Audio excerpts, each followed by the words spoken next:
Om Sadashiva Samarambam Shankaracharya Madhyamam Azmadacharya Paryantam Vande Guru Param Ishvaro Guratmeti Mochi Veda Vibhagine Vyomabda Vyapta Dehaya Dakshinamurtaye Namaha Sava Vedanta Siddhanta Gocharam Tamagocharam Govindam Paramanandam Sachiguru Pranatoshmaham Om Shanti Shanti Shanti Om Namaste.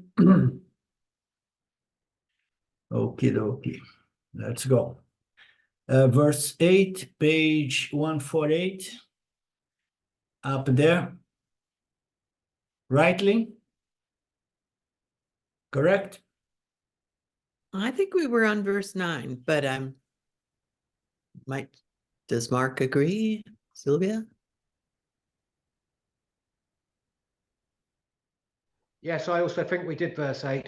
Yeah. Okay. So we should begin from verse 9. Is that so?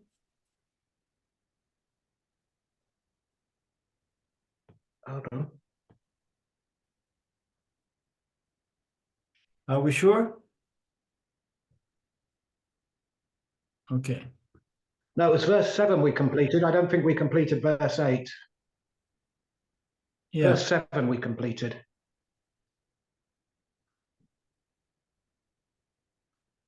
So we should start from verse 8, I believe. Yeah, that's what I have marked here. And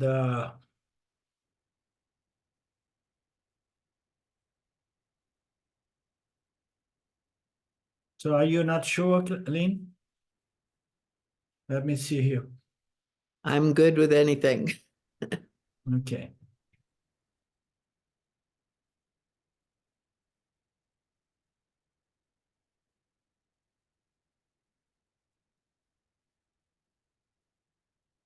So verse 8, just as the space appears sullied with dirt for children, in the same way the Atma also appears sullied. I don't know how to say this word. I never have seen. I know we did not do this verse, otherwise I would have had trouble saying this word last class. With impurity. So contaminated most probably, right?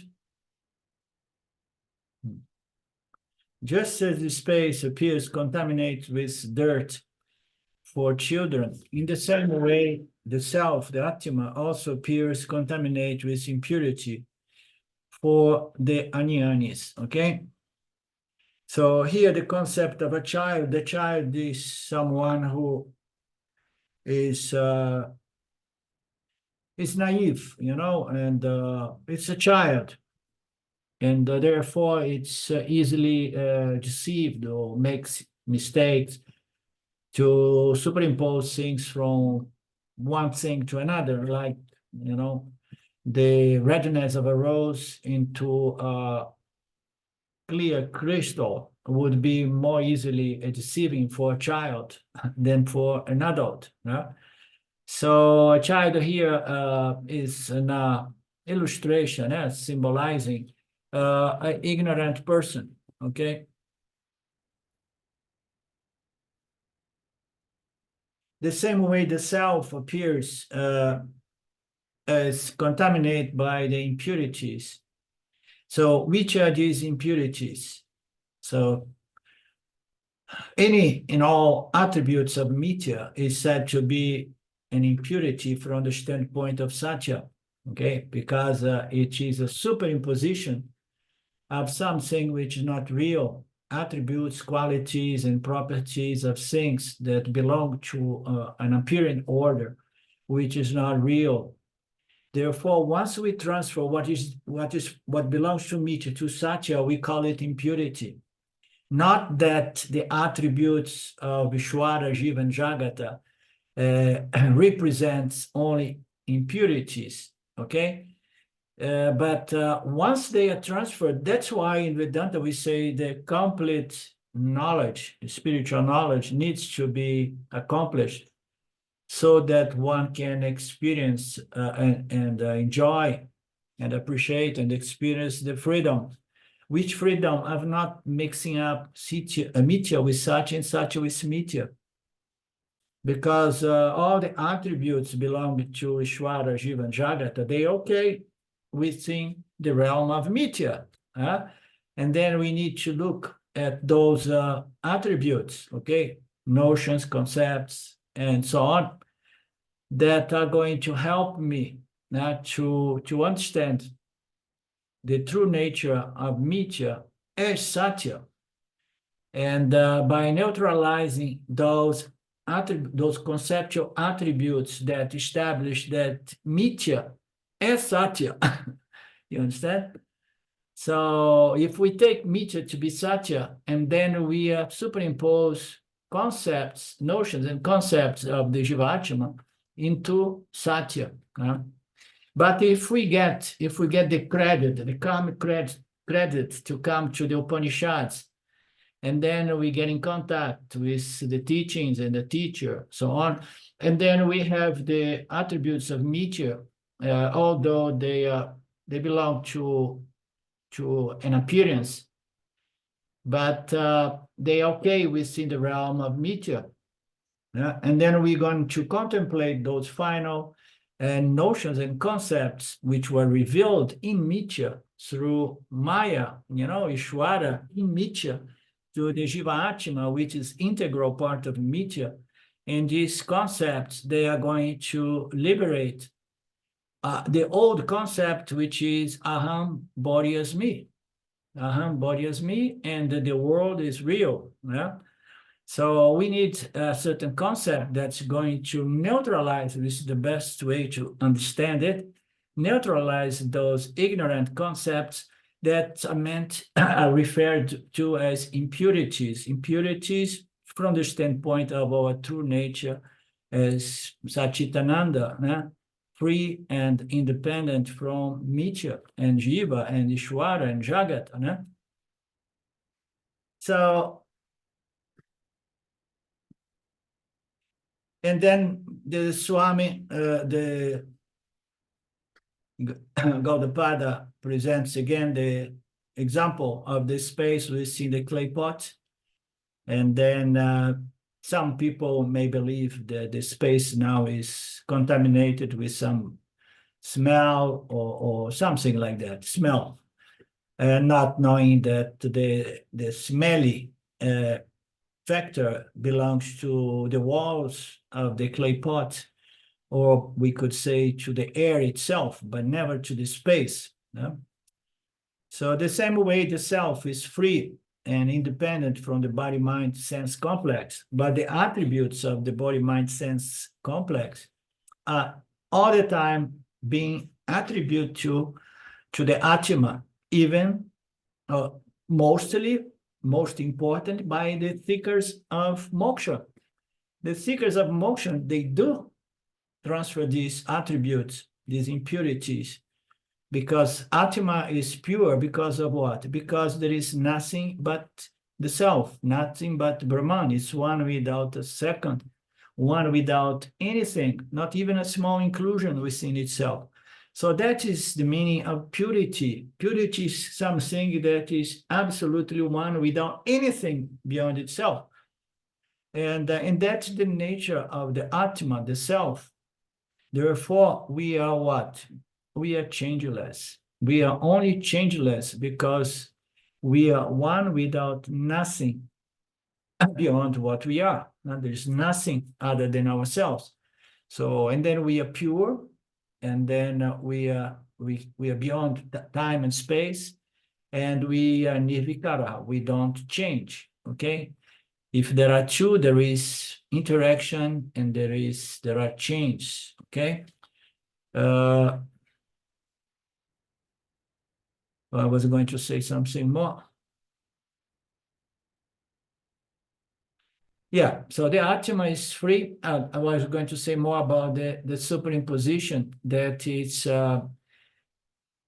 when we get into this Vedantic process, so ultimately we need to make this simple but extremely subtle, therefore not easy discrimination between satya, my pure nature, limitless nature, my pure limitless nature, and mithya, the attributes of the body, mind, sense complex that I believe to be mine or I believe to be me.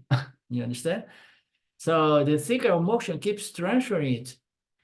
And it's not that easy to recognize that transfer, okay, of the attributes. Yeah. And what is the sage? What is the Yanni here? The Yanni is the one who did not transfer anything from Mithya to Satya, and much less from Satya to Mithya. Yeah. Because there are people who pretend to be Yanis, and then they use the notion that I am Satya, I am consciousness, everything is consciousness. And then they transfer that concept of purity to the body, mind, sense complex so that they can excuse themselves every time they are violating Dharma in Mithya, in the world. Understand? So that's the key. The key is to know exactly what is my superior nature is Satya, my inferior nature, appearance nature is Mithya, and never transfer anything from one side to the other side. No confusion. That's what establishes the person free. Okay? If a pot is contaminated with a smelling substance, the milk, for example. I was talking about the milk myself last time because I buy milk here from the farmers. It appears as if the space is contaminated as well. But as we know, the space never loses his status as absolutely pure. All pervasive, never touched by anything, accommodated by its accommodating nature, all pervasive. So we call the space all pervasive element within Mithya. It pervades the entire Mithya space. Okay. That's from where time comes into play. You know, we have space, and then within space, we establish distance between the objects accommodated by space. The moment that we establish distance, and then we start measuring the time. So, but space is ever pure. And there is no question of the space inside merging into the outer space. And in analogy, the body is the contaminated pot. So what is the contamination here? So it's all attributes that belong to the body and the mind that it may be very, very elevated notions and concepts, intellectual concepts, Upanishadic concept, no matter how spiritual, sacred, or these concepts may be. You know that the Atma is conceptless. It's free from any and all attributes. So even if I have wonderful Vedanta concepts, so I have to watch out not to transfer that to the Atma. So the concepts, all of them, even the Upanishadic concepts, they are Mithya concepts. They only serve to point to our nature in such or to more specific, to neutralize the concepts that have established us in the body-mind complex as the body-mind complex, which is the cause of the human suffering. So in this analogy, the body is the pot and appears to be contaminated. The milk is the subtle body with impurity. So the milk goes for more or less in this example as the space, but the milk is the subtle body. And he presents two levels here in this analogy, the clay pot as the physical body, the milk as the subtle body, and of course the space represents what? The Atma, which does not get contaminated by the milk. Yeah? And then the Swami says the body and the mind, of course, need to be purified. But the Atma does not need any purification. Yesterday, somebody wrote me in Portuguese something about that, you know, and it may be confusing for junior students, as Lynn brought to us last class. The fact that, you know, I mean, if I am already consciousness, I am pure limitlessness, limitless. So why I have to be concerned about neutralizing wrong notions or purifying, you know, my notions and so on, you know? So the body mind absolutely need to be purified. How so? How far? So not much, because purification is a very difficult business. We can never gain total purification. You understand? But we need to cultivate sattva guna, and then use that sattva guna to understand karma yoga, dharma yoga, and then if necessary to go through some upasana, and then later on we're going to have a purifying body mind to go through the Shravana Manana, and then most important, Nididhyasana. I need to have a qualified body mind sense complex. Qualified is necessary. Okay, it's I'm not the body mind sense complex. This is a fact, but I cannot just say I'm not the body mind complex. If my body mind complex is not qualified, I will never going to really believe in this statement. I'm not the body mind sense complex. The body mind sense complex needs to be purified, qualified to really understand, you know, that I'm not the body mind complex because I am Brahman. Well, otherwise it's just a good idea, a good information, a good suggestion, but will never be a fact. Based on the body mind, I conclude that I, who am neither the body nor the mind, but the enclosed consciousness, I am also impure. So he's explaining, I believe to be the pot, and I believe to be the milk. So the pot is contaminated, the milk is contaminated, the pot goes for this physical body, the milk goes to the subtle body. In other words, the body mind appears to be impure, okay, at the beginning, because it's holding materialistic notions, attributing reality to this material world. But further in this process, it holds spiritual notions that are just a mean, not the end. And those notions need to be seen as a certain impurity as well, because the goal here is to use those concepts, you know. I mean, we use the body, we use the space contained in the walls of the clay pot. You see, the space is only useful when it is enclosed. Consciousness, the human consciousness, is useful only when it is in association with the physical body and the subtle body.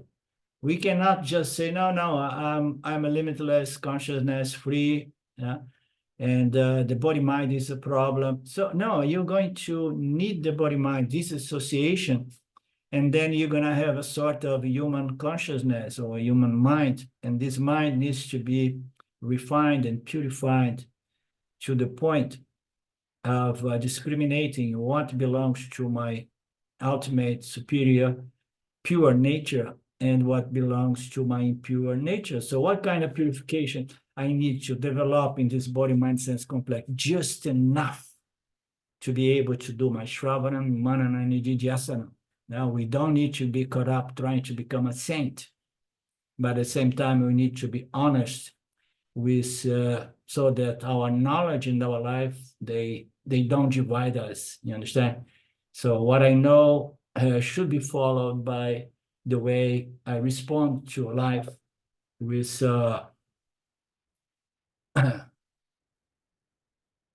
with in harmony, in conformity with my knowledge.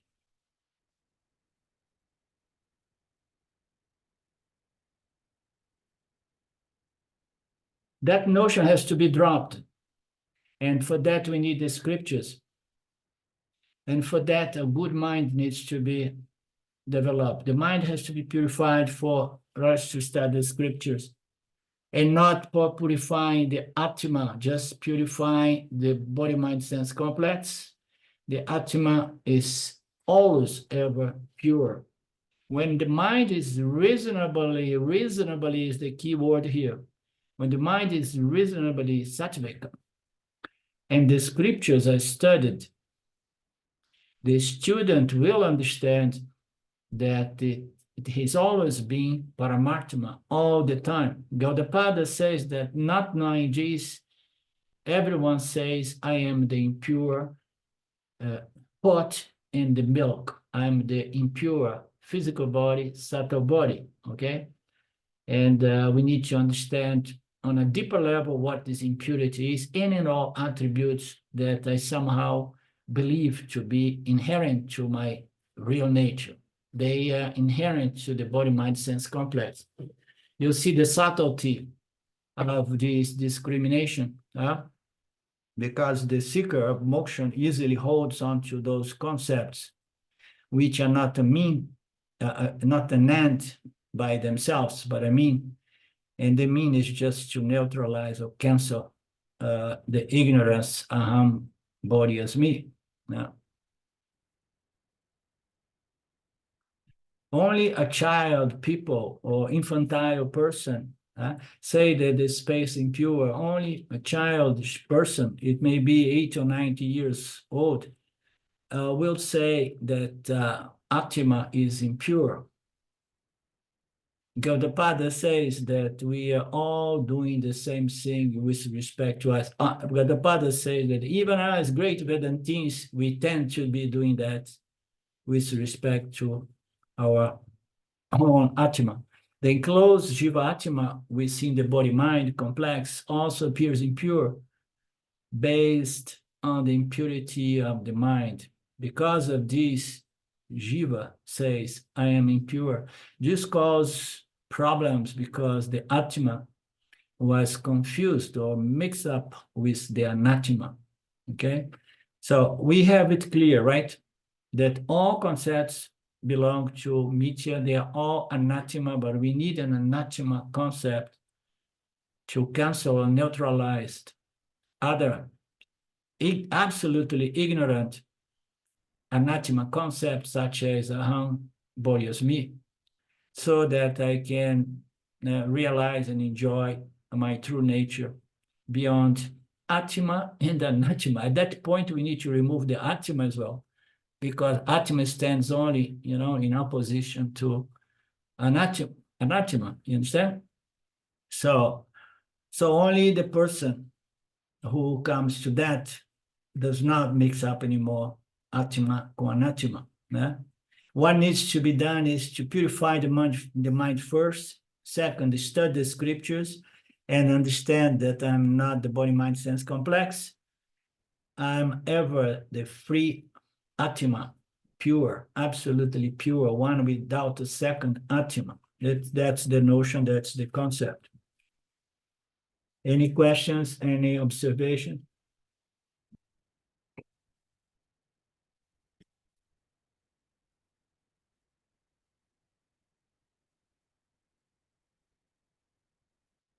Okay. Let's see what. When you said we need to let go of the Atma, in that case, should we hold on to the power Atma? No, I mean, you will see as we get to the end of this Mandukya, you will see that the goal here is not to hold on to anything. You understand? At the most, you're going to hold on to yourself, luminous self-evident, shining consciousness, shining in the human intellect.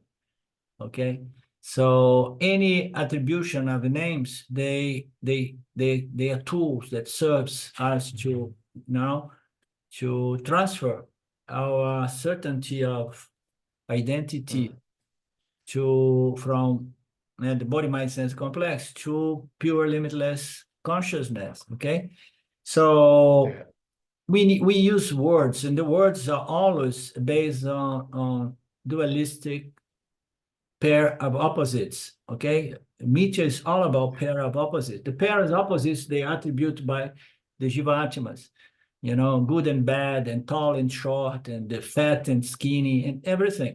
All pair of opposites. They are part of the way the human intellect, the human psychic works.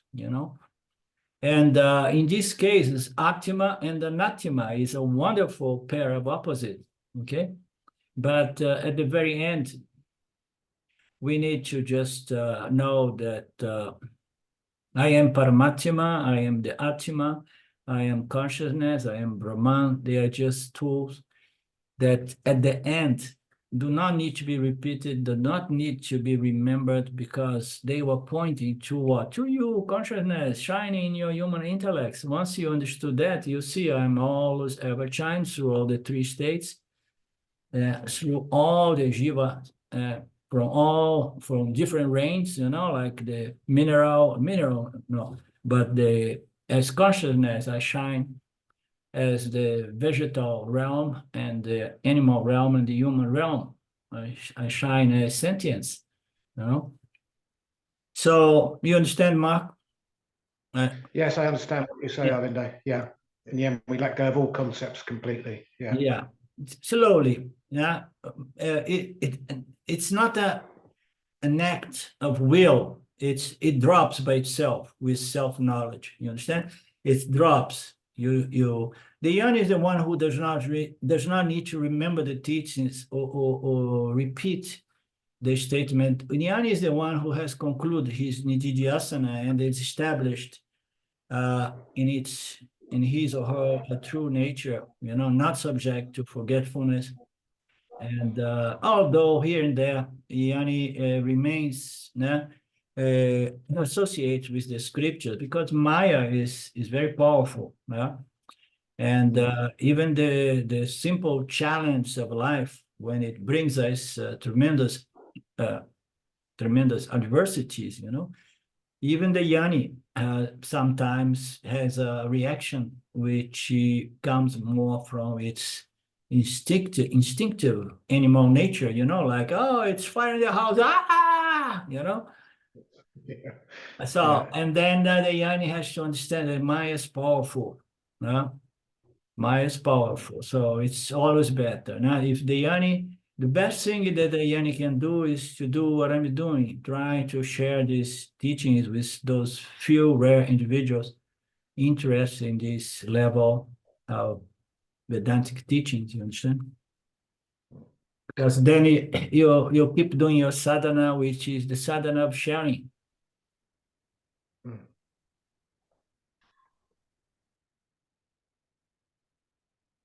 The significance of the word Advaita is that it cannot create a world or be a cause of anything. So Advaita, when we say Advaita Vedanta, the nature reality is non-duality, is Advaita.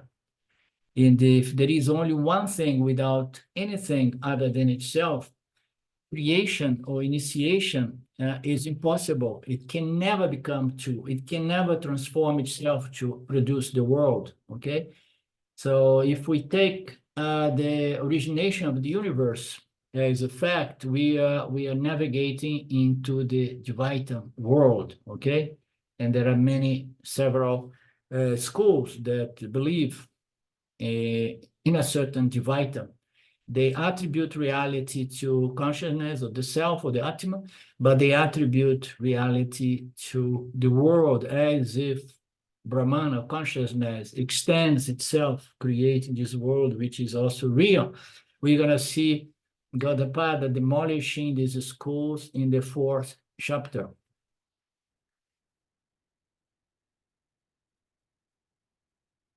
So it can never be a producer or creator of anything. We can never talk about creation at all. Creation is an intellectual conclusion we have arrived at based on our experience of the world. As we know, there are many things we experience, but they are not real, such as a mirage. Yeah? So we can never trust perception and inference blindly, because there are many such cases that we experience things that are not really there. Gaudapada says that the experience and the appearance of the world are not questioned by Vedanta, by Gaudapada, but the intellectual conclusion arrived at about the world based on the appearance and experience. This is what Gaudapada questions. The conclusion is twofold. The two conclusions we have made are: one, the world exists. The world was created, originated. Yeah? The second conclusion is a consequence of the first one. If I say that the world exists, anything that exists must have had a beginning, a creation, origination. And then that goes, okay, and then what has brought about the world? What has originated? And then we go into the world exists, the world was originated, and who has originated the world, and then you end up going to God as the cause of this world. The second conclusion is a consequence of the first one. If something exists, it must have been originated. Gaudapada negates the existence of the world and therefore its origination from Brahman. Although he negates both of them, he accepts both the appearance and the experience. Now it's available as an appearance and an experience, so we can never negate the experience. But the intellect is there to allow us to discriminate reality from apparent reality, mirage from the sand, the desert sand. Then the question can be asked as to what the cause of the appearance or the cause of experience of the world is. Gaudapada says that the cause is avidya, the ignorance, in respect, and this is due to original vidya or maya, the great illusionists. To explain this, the example given in the second chapter of rope and snake, so we have looked into that several times. So the rope, snake is ignorance. Whenever we talk about these things, it's called mithya or adhyasa, is something that is there, but it's not there. You understand? Mithya or adhyasa should fulfill 4 conditions that those existence is negated. So anything that we call mithya, the scientific community does not call the world as mithya. They have no idea of this concept of mithya, or if they ever heard it, they did not pay attention to that. They only have 2 options: this is real or this is not real. Okay, so if they would understand mithya concept, they would have an easy time to come to some final conclusion, such as only the consciousness of the investigator is the only reality. So mithya fulfills 4 conditions. One is that which is negated, that whose origination must be negated, experience must be accepted, and the cause of that is ignorance. Okay.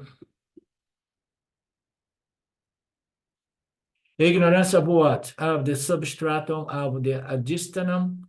Adhisthanam is the background, the support, the base, the screen on which this universe, or the mirror on which this mirage is reflected.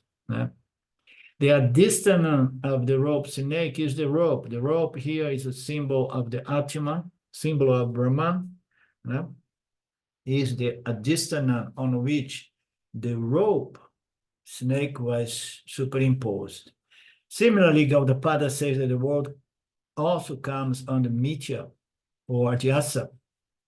And he will establish all these four conditions: negation of the existence, negation of origination, acceptance of the appearance, and acceptance of the appearance of the experience. And the cause as well. Who has caused this apparent universe? Vedanta is going to come with a notion that creation is not a linear process involving evolution or evolution of the energies and the subtle elements, and so all of that was a first stage explanation for creation. It appears in the Tattva-bodha, very, very minutious, very, very detailed. So now we have another concept here that Vedanta presents in the end, that creation is not linear. It is just a projection. It is a projection that occurs cyclically from the causal to the subtle to the physical manifest universe. So when we look into this, in the beginning, Vedanta does not say that this instantaneous projection, as every time Brahman wakes up from millions of years sleep, nap, and then poof, everything is project, So this concept that the causal body contains everything, present, past, and future, and all vasanas on the macrocosmic level are there, so that the tree appears instantly out of the seed of the universe, okay? So this notion is later on going to be corrected and explained as a projection, which is not real, but it is mithya. It's a mithya projection. It's an appearance. It is like a mirage. It's like a superimposition of the prakriti of Maya over the adhisthana, which is you consciousness. Okay.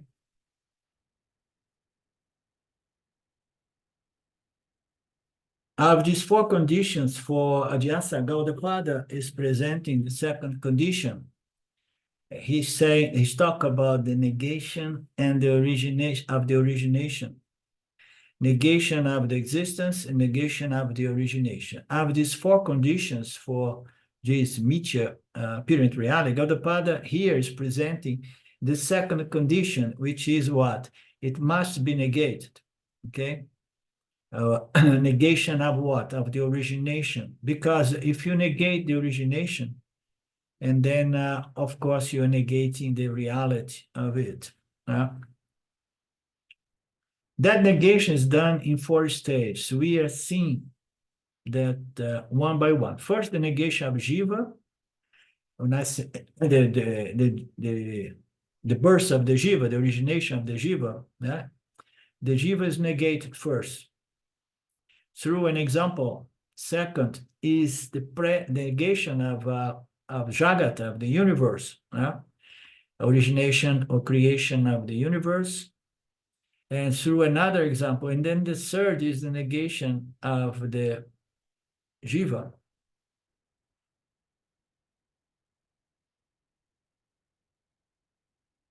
Okay, the fourth is negation of the Jiva, the origination of the Jiva with the help of the scriptures. And the fourth is the negation of the Jagata, origination with the help of the scripture.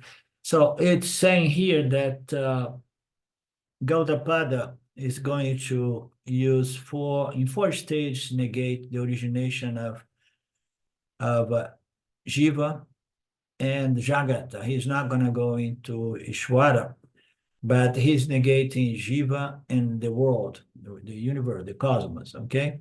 And he negates by pure logic, he is going to negate the origination, the creation of Jiva, and he's going to negate the origination or creation of Jagata. And then later on, he's going to be quoting the scriptures that negates the origination of the Jiva, as well the passage on certain scriptures that negate the origination of Jagat as well. Okay, so we have the scriptures, and we accept the scriptures as a of ultimate means of knowledge. Certain things cannot really be proven by intellectual logic alone.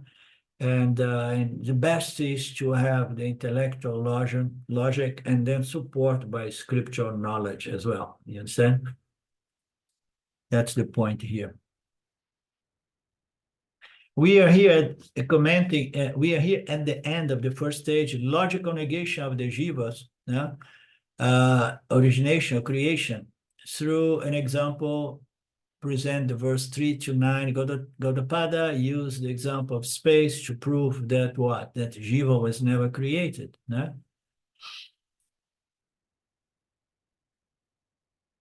So we looked into this spot space example very exhaustively.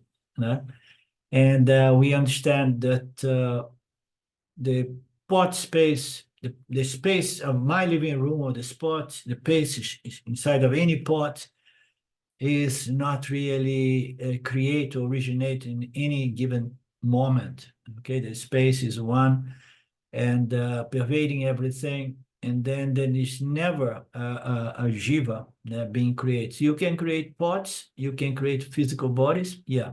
You create the clay pot, yeah, but you cannot create or originate the space within the clay pot. So someone who has the ability to work with clay can create several pots, but will never be able to create this space because this space is all pervasive. Okay, that's the point. Therefore, there is no origination for the Jiva Atma. So why? Because although appears that the physical body has a birth of date of birth, okay, but the Atma, the consciousness of the Jiva, was never originated. Only the body, okay? The body was originated. The mind of the Jiva has brought this birth of this physical body, but the Atma of this Jiva was never originated because it's exactly like space in the sense, in the analogy with the space within certain walls and roofs, so within some certain pots, and the space outside of certain containers. So if we take the body, the physical body, the clay pot or any pot to be reality, and then we're going to be seeing the birth, the growth, the old aging process, and impurity and destruction, but all of these within the realm of appearances, okay? Let me put it in his own words. Gaudapada says that all these things can happen in a seeming reality, in a seeming or manner also. Seeming origination, seeming movement, seeming destruction, seeming impurity, seeming cleansing or purification. You understand? We're going back to what I was trying to point out. Seeming cleansing, but we can never negate what? Utility. Utility we cannot negate in this example. Okay, everything is in the realm of meteor appearance. Okay, but as it seems, every Jiva Atma is born for a certain purpose, and the purpose is self-knowledge and moksha, okay? And then what is the utility of this seeming body-mind-sense complex? The utility is to bring us to self-discovery, self-knowledge. the knowledge of our true nature as the space of the space, all is free and independent of the body, mind, sense complex and the world of objects. In the case of the pot space, the creation of the pot space, its movement, are only simile, but its utility is a fact. So if I would say, oh, it doesn't matter because the world has so much space, I'm going to save my money and I'm going to live in the space, anywhere, public space, you understand? But public space does not have much of a utility. Yeah? You see in the third world countries, they go to certain areas and then they start building small huts, you know, I mean, out of very precarious huts, cabins. And because without walls and a roof, this space is not much use, much utility. You see it, unfortunately, happening in many big cities in the USA as well, people living on the streets.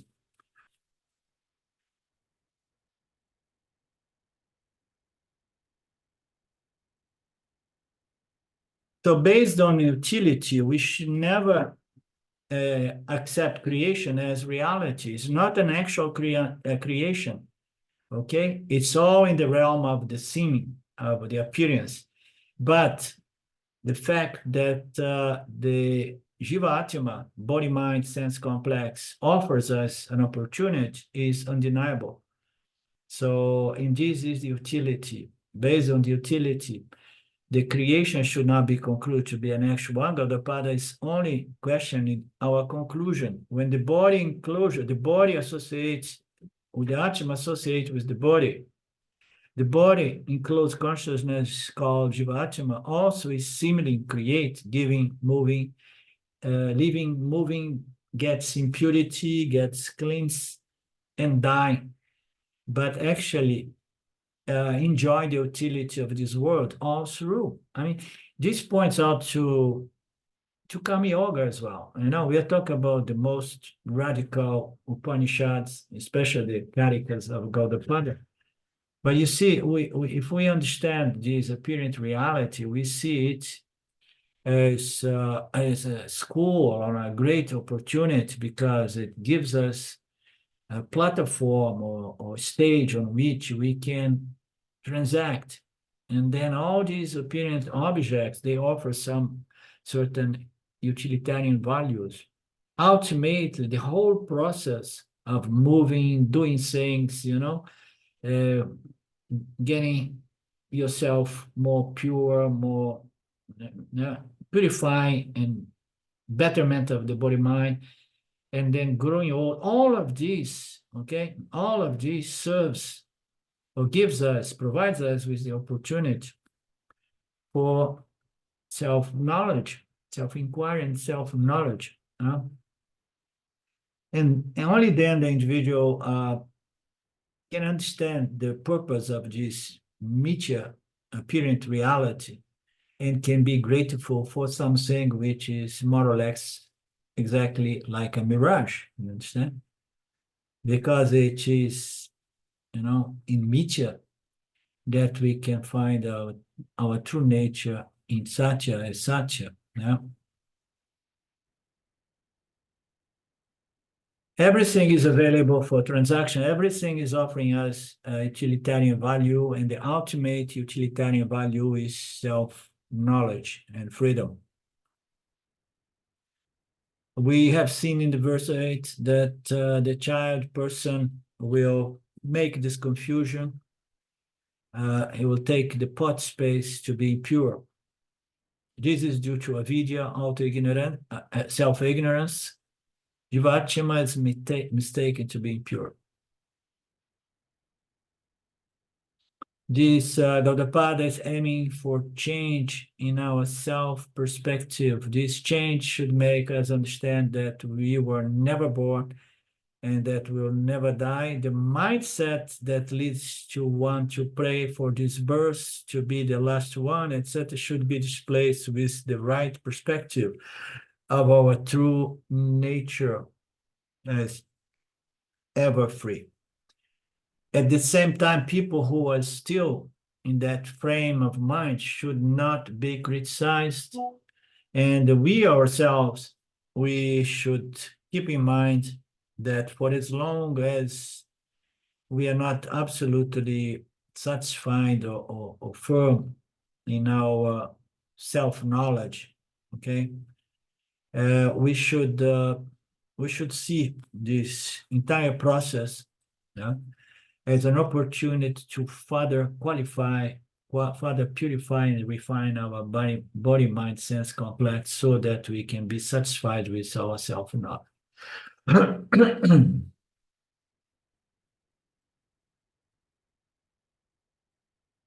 Anything from you guys?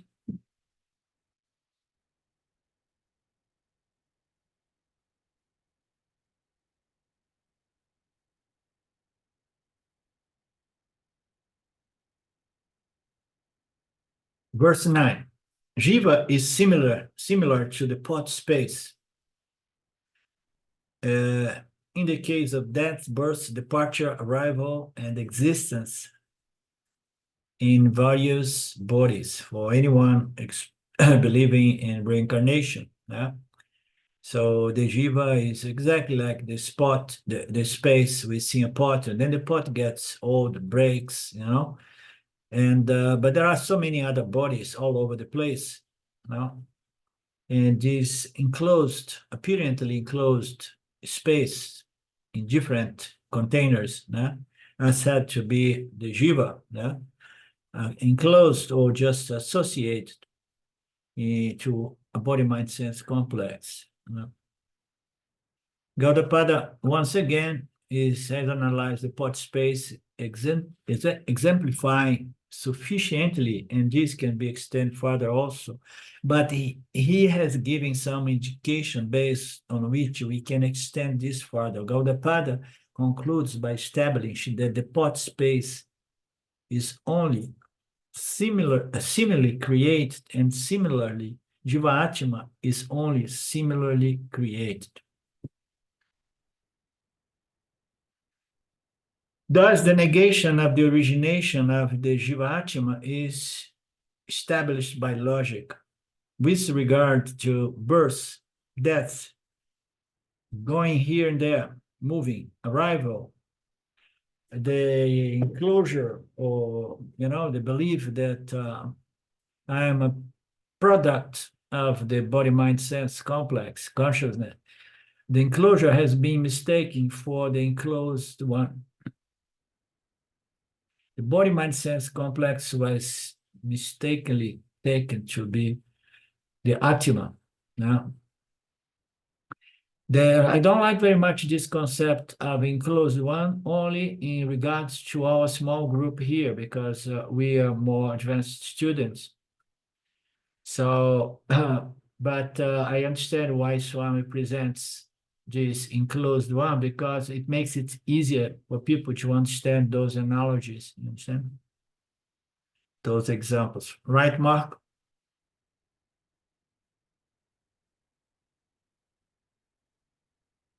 Jivatma is very similar to the pot space with respect to the seeming birth, death, arrival, departure, and plurality of pots, plurality of other body, mind, sense complex. The pot space has utility, even though it's not at all born. This is wonderful. So this body, mind, sense complex offers us an incredible opportunity, you know, even though it was never born at all. Okay, it's just an appearance. So I don't understand, is the body mind was born or was not born, you know, because I remember I saw when my son was born, I was there at the hospital, you know. So is born or not born? So if you take the Jiva Atma to be the pot, and the milk within the pot, and then it was born. No? But if you take the Jiva Atma to be the space apparently enclosed in the clay pot, and then there is no birth, growing old, and death.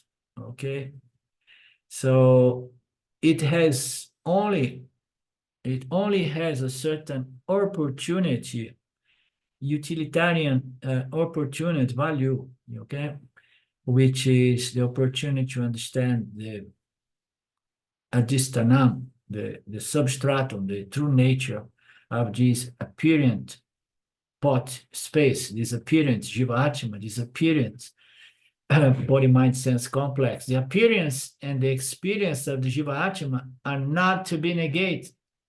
So we don't need to go around say, oh no, I don't exist and this and that. No, no. This is an opportunity. Okay, it's not real. Yes, it's not real. It's meteor reality, but it's within this meteor opportunity that we can get the knowledge in regards to our true nature in Satya and Satya. No? The appearance and the experience of the Jiva Atma are not to be negated, but only its existence and origination must be negated. Okay. Okay, but how can I, okay, accept the experience and the opportunity? Okay.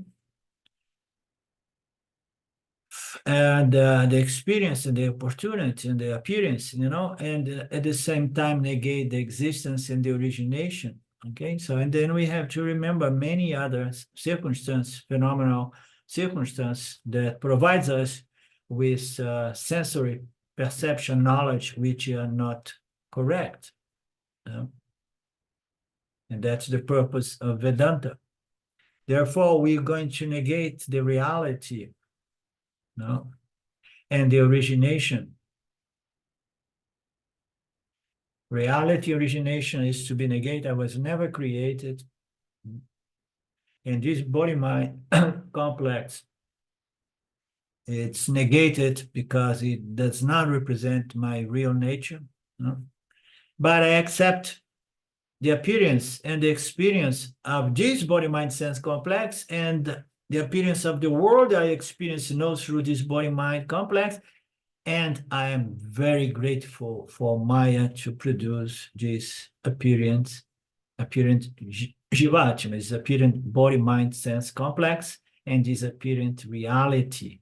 So I'm trying to extract here an element of Karma Yoga, which is the gratefulness of the seeker of moksha, although understanding the meteor nature of Ishwara Jiva Jagata remains yet grateful to Ishwara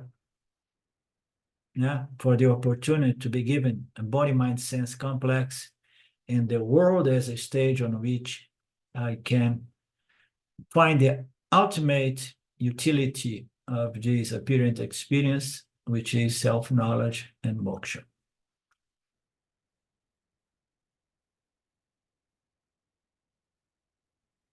Anything from you guys? Philippe, are you following well the English?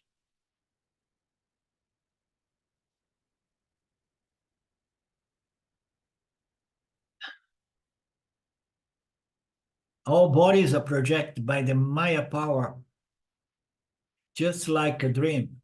There is no reason to establish the reality, whether there is superiority or total equality among them. So all bodies, the body of the waker, the body of the dreamer, the body of the sleeper, and any other bodies which are said to be necessary to experience different locus, none of these bodies, regardless of superiority, inferiority, frequencies of energies of these bodies, none of these, are there to be established as reality. Not even the bodies required to enter Brahma Loka. So none of this is real. Okay, so we're gonna begin this coming Monday from verse 10, and let's try to make no mistake about that. I'm making my sign here. And anything from you guys?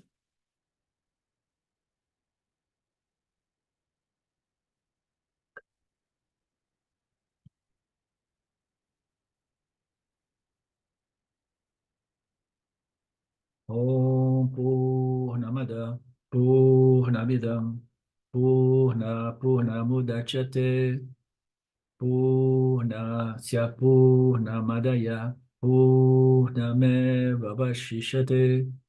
Om Shanti Shanti Shanti Om. Namaste, my dear friends. We meet again this coming Monday. One thing I want to talk to you guys very briefly here. I mentioned in the past that I got so excited about the chapter 6 of the Gita that I would be available and interested to do a class on the chapter 6. But I don't know. I mean, I saw that Lynn was kind of liking the idea, but I don't know about you, Mark or Philippe. If you please give me a feedback in our WhatsApp group, if you guys would be interested in available the same timing to do on Tuesday, okay? Tuesday for 10 to 11. That would make you guys putting aside time 3 times a week for Vedanta. I don't know if that is practically possible or not. You give me your feedbacks, okay? Namaste.